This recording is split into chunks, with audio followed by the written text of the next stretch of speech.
Welcome back inside the State Champs studios on the campus of Lawrence Technological University.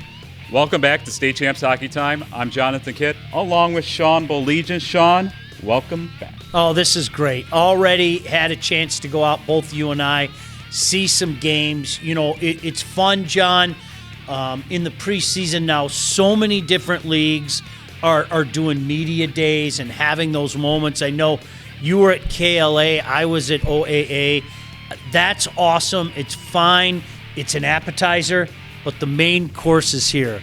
We're able to go back out to rinks, and I couldn't be happier. State Champs Hockey Time is presented by our friends again at the Alta Equipment Company, Sean.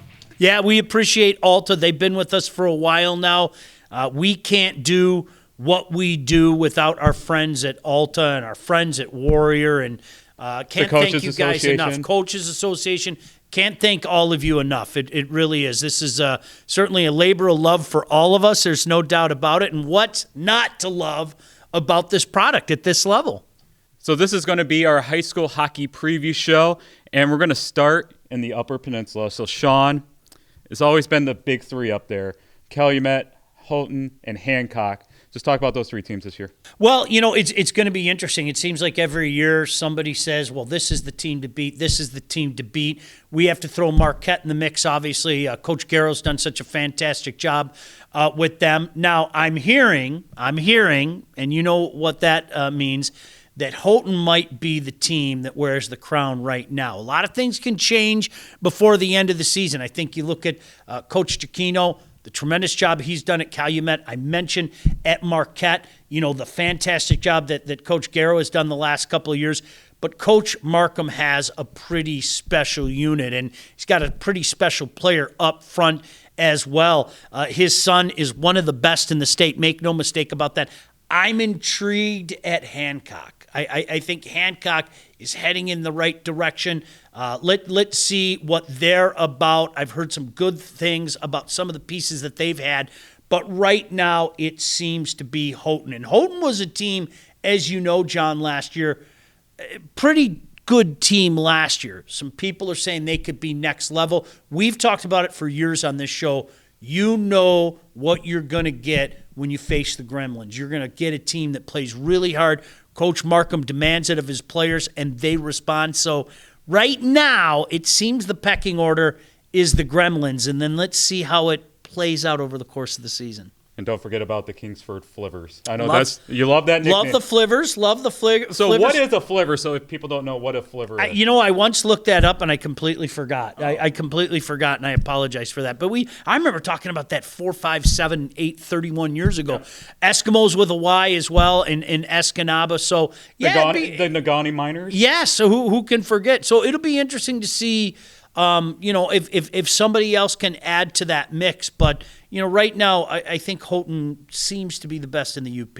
All right, we head to northern Lower Michigan now, the Big North Conference. Quality teams throughout the years: Traverse City Central, Petoskey, and Alpena. Yeah, I mean, that's the cool and Traverse City West. Well, yeah, no doubt, and you know, I mean that the Bay Reps. I mean, you're getting so many good teams up there. Sheboygan, Petoskey, you're getting so many good teams up there.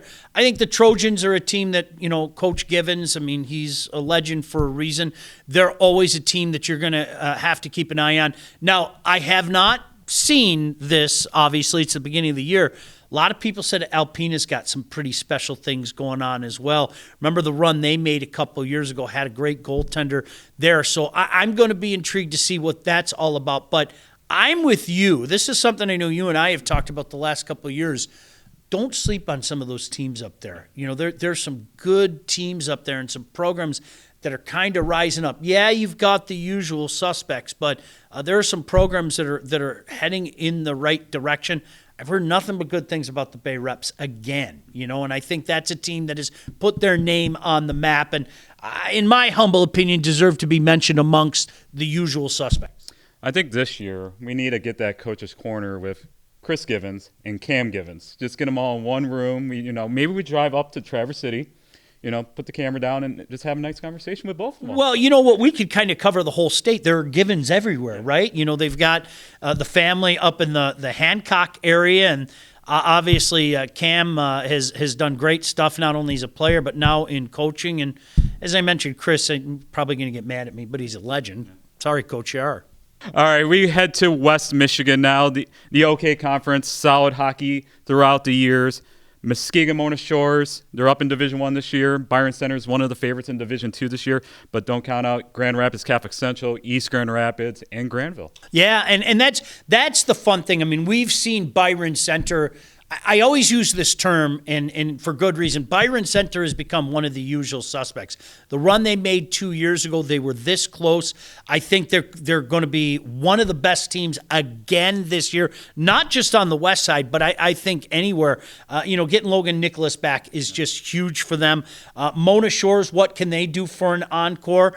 They've got one of the best players in the state. And I'm glad that you mentioned Granville, because Joel Brazil just always seems to be in the mix, always finds a way to get his team ready for crunch time. So it's going to be fun. What I'm hearing, and you kind of heard the same thing, I heard that BC might be the best in the West right now, but that's why we play the games. I mean, talk only takes you so far. They're going to have to back it up. GRCC, Coach Slobodnik, the Cougars are always going to be tough to play. There's a lot of talent in that area, and it's good to see a lot of that talent is sticking here with MHSAA hockey. All right, we head to mid-Michigan now.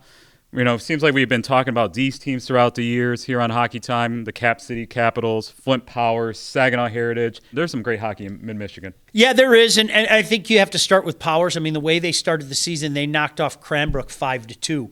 This was a team last year, John, that was everybody's perennial number 2, number 3. A lot of people thought at the end of the year, if you recall, they might be the best team in the state. And here's the thing, if you remember about this, and we talked about this a lot last year, they were really young. They were a team that had a lot of juniors. Well, guess what?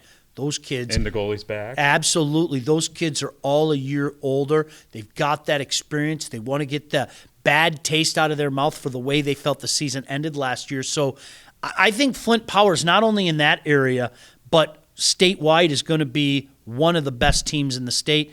By the way, Midland Dow's another team. I mean, what can they do for an encore? Phenomenal job there last year, Coach Blasey, and you have to give them credit. How about Midland as well? Yeah. Midland was another team that had some fun. But, J.J. Bamberger is always going to have Heritage ready. That's just the way it is. I mean, you set your watch to that. They've certainly become a usual suspect.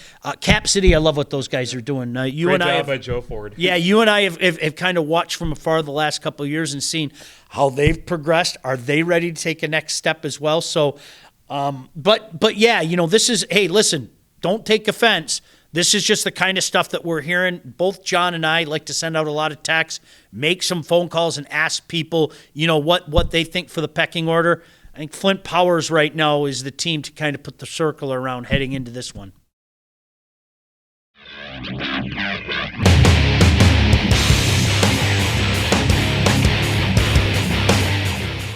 All right, it's time now for our first Coach's Corner, brought to you by our friends at the Michigan High School Hockey Coaches Association. I'm joined today by the new head coach at Northville High School, Ryan Ossenmacher. Ryan, welcome back to Hockey Thank you very Time. much. I appreciate it, and again, appreciate all the support that you give us every year. It's really good for high school hockey, and looking forward to this season. I caught up with you guys at the recent KLAA Media Day. How excited are you for this new challenge of coaching Northville? I'm super excited. The idea of going to the rink every day, new opportunities. It's something different for sure. I live in Northville. My kids go to school in Northville, and it just seemed like the right change. And I haven't looked back since we started about 6 weeks ago. And just talk about your new role as president of the Michigan High School Hockey Coaches Association. Yeah, sure. Took over this year, been part of the board for the last couple of years, but this year officially as president. And we're trying to do a lot of things. I mean, we're passionate about the high school hockey product. And so I think that as we continue to work, we have some new board members, and Dan Giacchino from Calumet, Joe Ford from Cap City, and Steve Witt from Midland. And then Don Wright, the executive director, has been around for a while now. So positive momentum, positive direction, and again, we're all just passionate about the product. and just talk about the new changes to the Michigan high school hockey season. Obviously, the big one was the playoffs this year. So obviously, co-ops have been something that have sort of filled Division I for a while, which then pushes a lot of the teams down into Division II and Division III.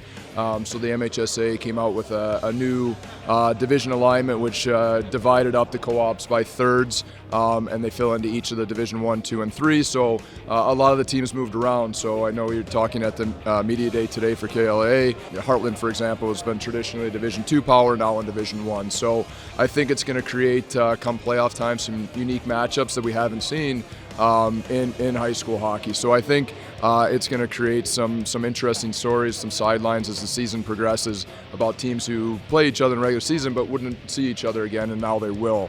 For example, potentially that first game we were talking about with Hartland and CC. So. And also, they're going to reseed once the teams get to the semifinals. Correct. And so not only that, but they're also seeding the entire region this year, which will be something unique. But yes, so I think that is, again, that's a little bit of growth that the Coaches Association has had a part in with partnership with the MHSAA. I think that allows for hopefully a better product at the state finals, which is what we're looking for at the semifinals and finals, is that we want the best teams playing in those games against each other. And again, that atmosphere at USA Hockey Arena every year is outstanding. So those little tweaks and changes can end up being a big difference in our high school hockey product. All right, well, best of luck to you in Northville this season. Yeah, I appreciate it, and thank you for all your hard work with high school hockey. I know it's appreciated, and I speak for all the coaches out there that we look forward to seeing you at the rink. All right, and that was our first Coaches Corner, brought to you by our friends at the Michigan High School Hockey Coaches Association.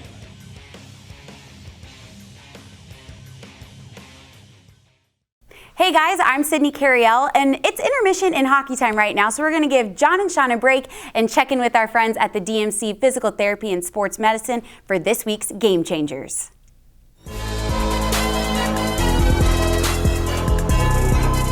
Hi, I'm Laura Ramos from DMC Physical Therapy and Sports Medicine, and today on Game Changers, we're going to talk about when you should see a sports medicine physician.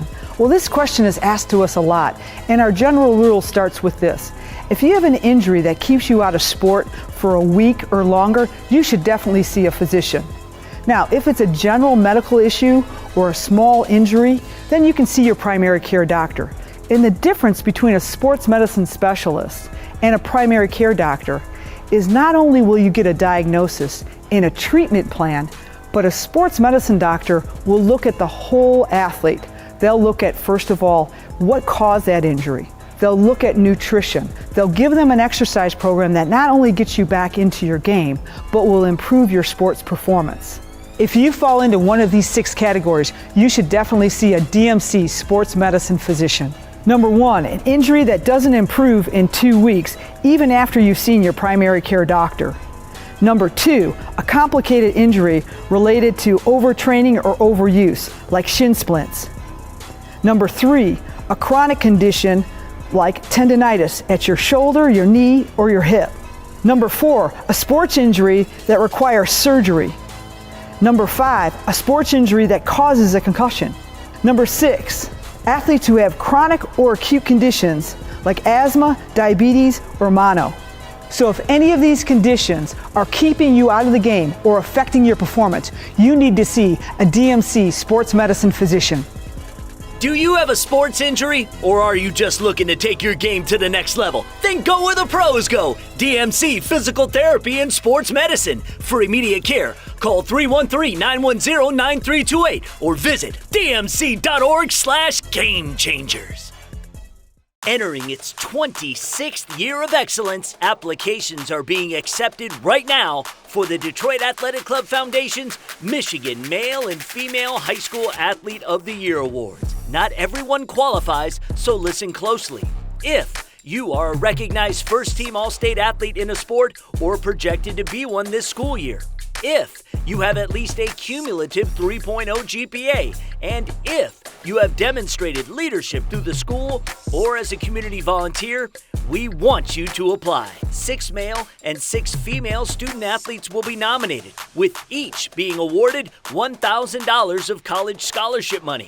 The winners will receive $5,000 each. The 26th Michigan High School Athlete of the Year Awards will take place at the incredible Detroit Athletic Club in downtown Detroit the evening of Monday, June 5th, and streamed live on the State Champs Sports Network. Nomination applications will be accepted through Monday, March 6th, and this is important.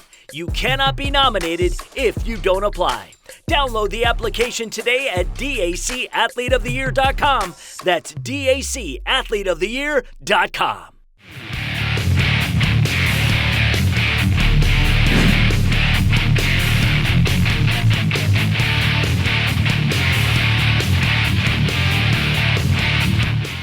All right, we head to Southeast Michigan now. And, Sean, let's talk about the OAA and the MAC conference. Solid hockey there.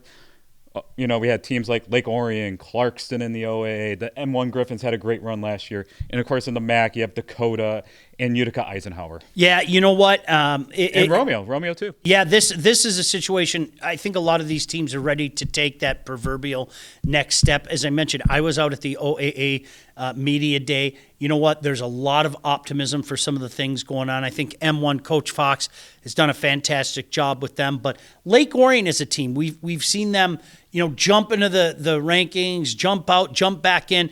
I think it's time for a lot of those teams to take the next step. And you know what the cool thing is, John?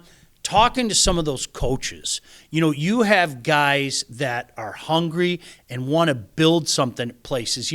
Those guys in Farmington, I love those guys. I mean, you can tell they're putting in the work. They're laying in the foundation to make that something special. So that's going to be something to keep an eye on. And I think the same thing can be said for, a lot of those teams over in the MAC as well. And I forgot to mention Lance Creek Unified, too. And they are another team. Hey, they said, we think more should be said about us last year. And then they went out and proved it and, got themselves in a position for a big game. So, yeah, John, that's the beautiful thing about that area and some of the hockey out there. And I know you and I are going to have a chance to go out there and see some of it up close and personal is you've got some teams that are already here that are looking to go here. And then some teams that are here that I think are ready to take that next step because it really is, I know it's cliche, it's a process. It is a process.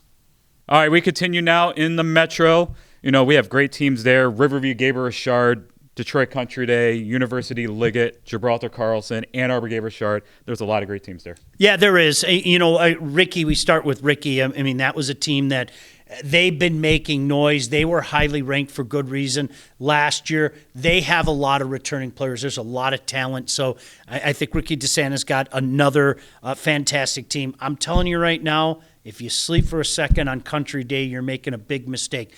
That was a young team last year that took their lumps. And as young teams are going to be apt to do, they're going to have some incredibly high moments, and they're going to have some moments that they're going to want to forget. Well, they're able to forget them now. They've able to turn the page. And I've said this once, I'll say it again. I think Frank is one of the best coaches. Coach Novak is one of the best coaches in the state. He's got a lot of talent there. So I think the Yellow Jackets are going to have a big say in how things play out. And just talk about Liggett there for a little bit. They did have Doug Wood on the team. Now he's no longer gone, but they had a good win over Carlson.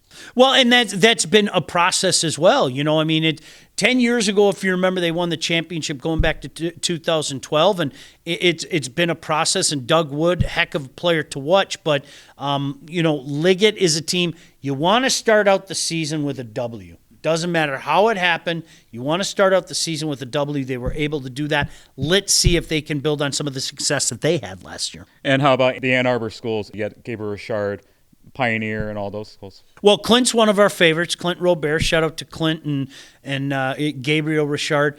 Skyline has been a team that has been very interesting in the past couple of years as well. They've had some opportunity. I still like Coach Z out in Saline as well. Saline has been, a team that's been knocking on the door. I know they had some young players last year that aren't so young anymore.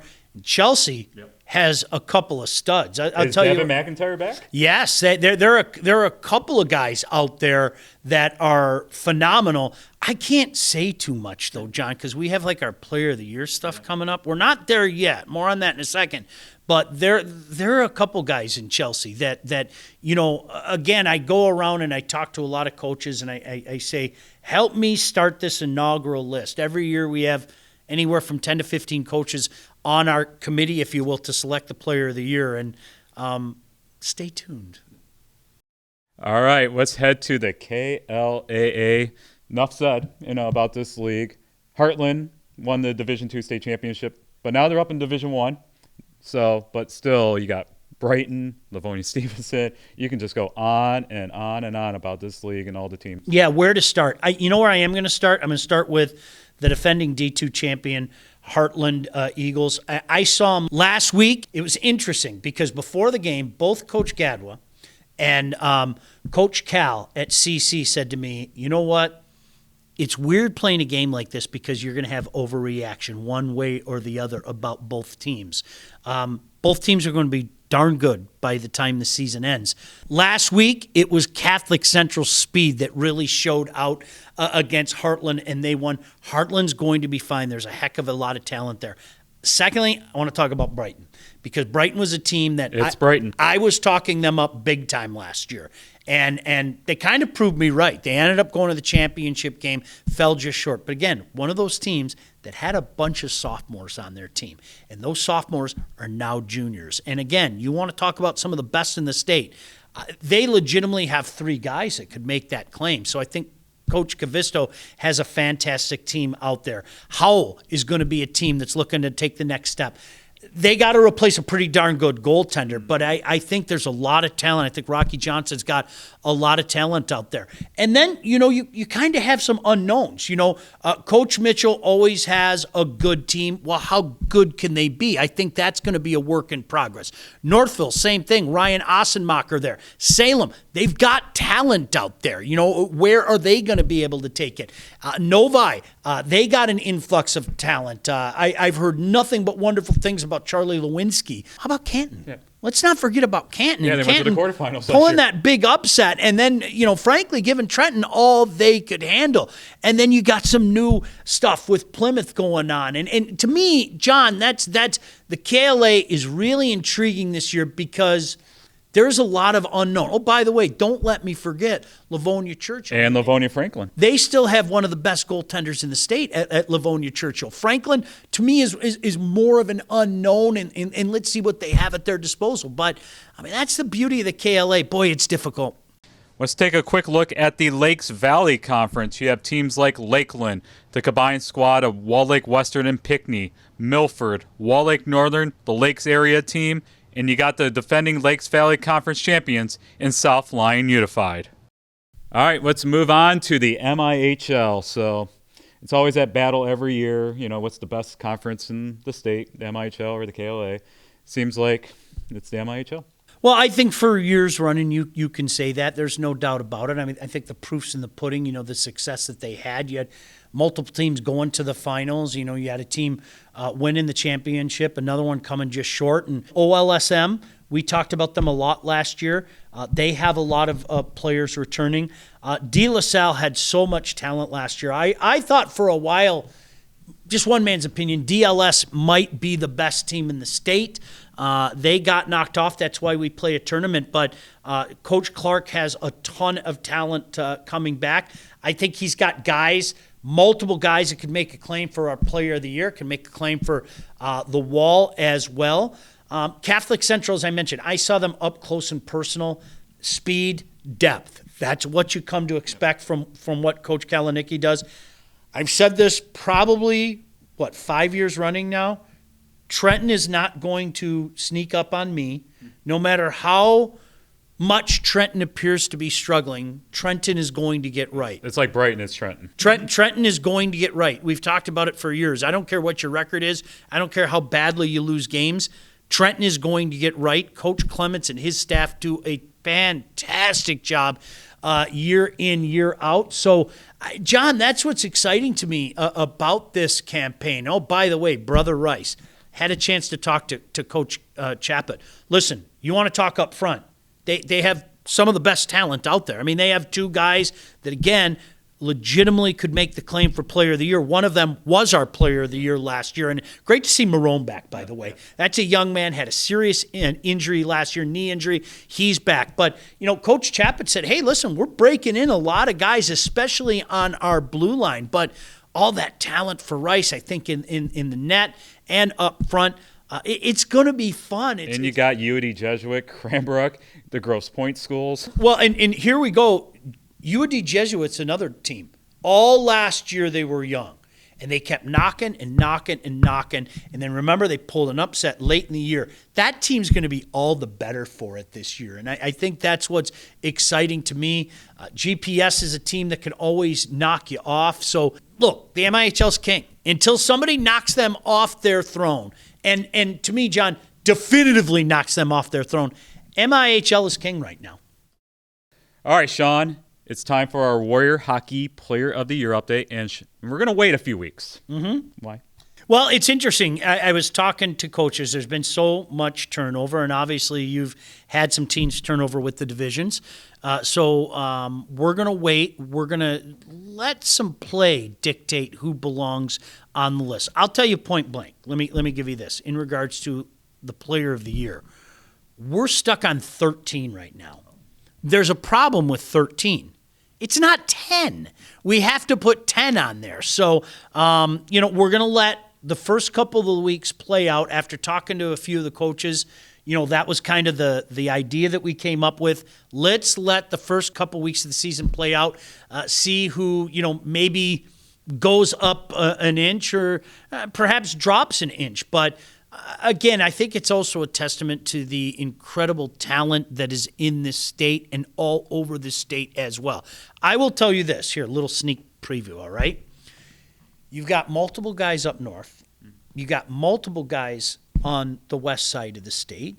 And you have guys kind of scattered all over from mid-Michigan to the Ohio border. And that's pretty cool. I think it's a testament to how the talent is out there. The goaltenders. The one thing that we saw with the goaltenders last year is they're the guys that are going to be there, and then they're the guys that kind of present themselves as the season progresses. And we saw some guys certainly do that last year, and I don't think this year will be any exception. So we're really looking forward to it. I can tell you, but I won't show you. I can tell you that we do have like a master list with the names on it and everything, and I can't thank the coaches enough, John, that help you, that help me. Without you guys, we can't do stuff like this. And especially, so many coaches now, as you know, John, their season isn't done when their high school season ends. Yep. They go coach, and they go, whether it be in the spring, the summer, the fall league, you get an opportunity to do things like that. So you see guys from other places. So it's fantastic. There are a group of guys that help us every year kind of establish who is on our list.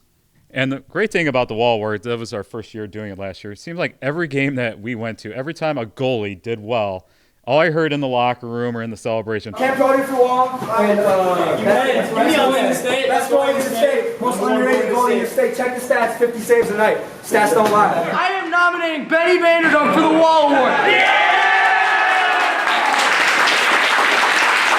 It was fun. It was a lot of fun with the goalie. Maybe we should just rename that trophy the Gadwa Trophy, because I know Rick's going to get mad at me. Sorry, Rick.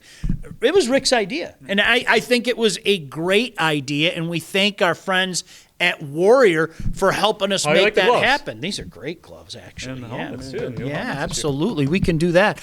But, it's fantastic, and now we can work on – I'm going to call it the Larry Robinson Trophy because he's my favorite player. Maybe we can get one for the best defenseman. All these kids are going, who's Larry Robinson? Look him up, kids. Trust me. But, no, all jokes aside, it's great that we're able to honor guys. And, John, we say it every year, but it bears repeating.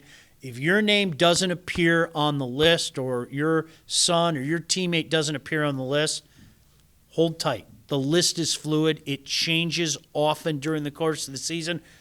A lot of times, almost every week, there's a name coming on or off, as it were. So We'll have that in early December. How's that? Early December. All right, and quickly on the Player of the Year, we do have our defending Player of the Year champion in Peter Rosa from Brother Rick. Yeah, he was phenomenal last year.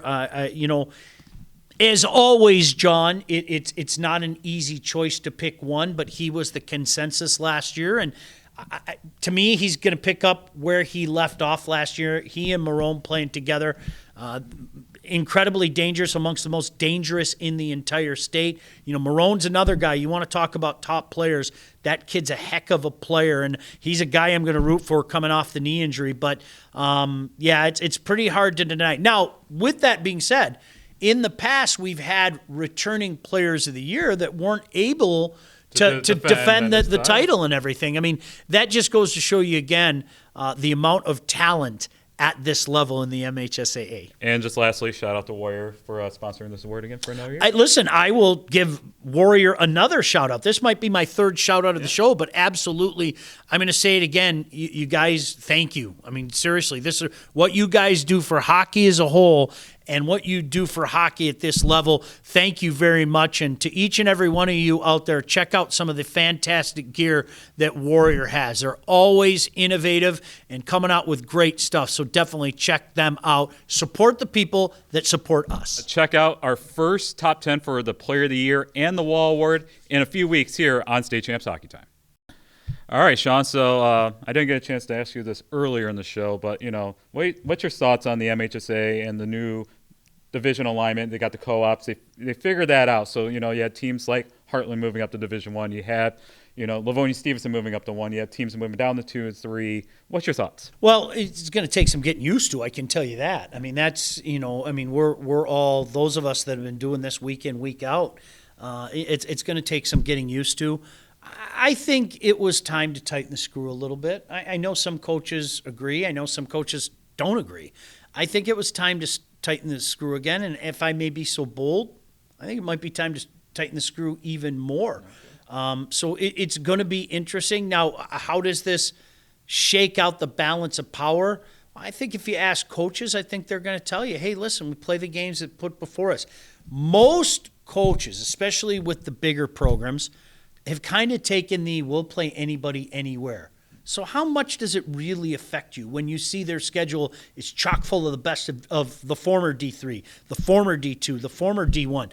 Obviously, playoffs, it might make your road a little bit more difficult, but I think it's a time that needed to come. I really do. All right, let's preview the week ahead in high school hockey, and this is presented by our friends at the Alta Equipment Company. So on tonight, Brother Rice and Detroit Catholic Central at the USA Hockey Arena at 8 o'clock. Well, one of the best atmospheres you'll find anywhere, period, end of story. We were out there last Thanksgiving. I've been able to see a few of these.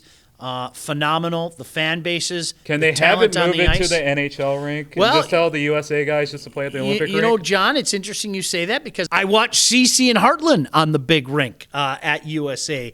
My guess is if USA's playing, yep, I know. They got how the it rink. goes, but phenomenal, absolutely phenomenal. This is one of those can't miss games on the schedule each and every year. And then you got Hartland and Livonia Stevenson. That's always interesting. I think this year, the coaches might disagree with me, but I think this year it might be even more interesting because there is a lot of unknown about both those teams. There is. You're talking about an influx of new players. They've built up a really good rivalry over the past decade. So, again, I wish I could clone myself because I would make sure that one Sean was there and another Sean was there.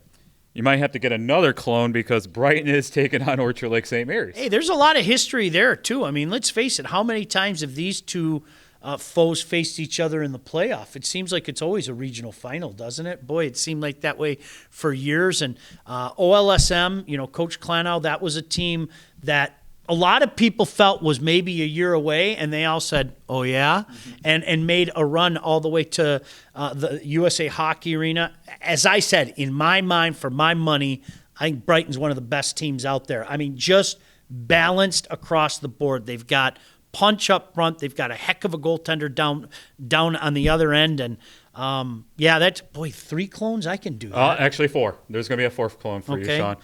Trenton, Cranbrook. All right, let's go. I can do that. Yeah, make 4 clones. And, I love that the teams do stuff like this. I really do. I love that, you've kind of turned these night before Thanksgiving games into a tradition. Everybody's in a good mood anyway, right? Next day's Turkey Day, and the Lions. Well, it's Turkey Day. Well, it's leading up to the high school football finals. Yeah, or leading up to the high school football finals. So, it's pretty stinking cool. And then right after Thanksgiving, you got a couple Thanksgiving tournaments, one in Brighton and one on the east side. Yeah, you know what? I wanted to give a shout-out to our friends in Romeo. It's the 2022 Keith Knight Memorial Showcase. I love how they're honoring a great hockey guy. I know Utica Ford is taking on Eisenhower. Jennison's coming over, taking on Romeo. Then Eisenhower, Jennison, Romeo. The Lakers from St. Clair Shores. Shout out to Coach Rajeski. And then GPN taking on Utica Ford. I love that they're honoring a good hockey guy, and there's good hockey to be seen. So certainly, if you get a chance, check out the 2022 Keith Knight Memorial Showcase. All right, so show 1 is in the book, Sean. Boy, it flies by, doesn't it? Can we just sit here for the next half hour? Let's bring Sydney up here too, and we can just all sit here and talk. Kuhn? Everybody. What come about on. Art? Arthur Smith? No, not Art. Not Art. Okay. We're not bringing Art up here, but no. Hey, John. We do have one announcement on the show. I forgot to mention on the show. There's no beanies for you. We appreciate all the schools giving out beanies last year. Sean, there was that one time you had 25 you had to put on in one show? Honestly, I think like the total number, and seriously, thank you, but I think the total was 37, as I 37. recall. We got 37 different beanies. So cool. Thank you. Don't ever do that again. So you're telling me not to do it again? Yeah, don't ever do that again. All right? What about socks or something like that? No, you can bring beef jerky. What about a hoodie? You can bring beef jerky. Yeah, you can bring I'm trying to get meat sticks, things like that. Yes, you can do things like that. So Jim Friel's going to give you a lifetime supply of beef jerky this year? It's funny that you say that. I placed in my order, as a matter of fact. Okay. Shout out to the Tawas area. But I placed in my order, and he was kind enough, great memory, John, to come out to Trenton I joined the meat club last year. Yeah, you were in the meat club, and so definitely we'll see you at the rink, and no hoodies. If you want to give beef jerky, you can do that. Yeah, all beef jerky. The beef jerky challenge here on Hockey Time. # Sean wants beef jerky. So you might start that next week, right? No. SCC? No, we won't do that. We won't do that. All right. We will see you at the ring. That's it for the first edition of State Champs Hockey Time. State Champs Hockey Time is presented by Lawrence Technological University. Visit ltuathletics.com and recruit yourself. State Champs Hockey Time is also presented by Alta Equipment Company. Alta knows when it comes to getting your job completed on budget and on schedule, uptime matters. Warrior Hockey. Find the right Warrior gear for your high school athlete. Visit www.warrior.com to locate your nearest hockey retailer. The Michigan High School Hockey Coaches Association. For all things Michigan high school hockey, go to the Hub, MIHSHockeyHub.com. The Michigan High School Athletic Association, promoting the value and values of educational athletics. Detroit Medical Center, Physical Therapy and Sports Medicine. Go where the pros go. Visit dmc.org/gamechangers. Applications being accepted now for the Detroit Athletic Club Foundation's Michigan High School Athlete of the Year Awards. 6 males and 6 females will win a $1,000 college scholarship and be invited to the DAC in downtown Detroit on June 5th, 2023 to find out who will be this year's Athlete of the Year. Seniors only, and you can't be nominated if you don't apply. Find out more and download the application at dacathleteoftheyear.com.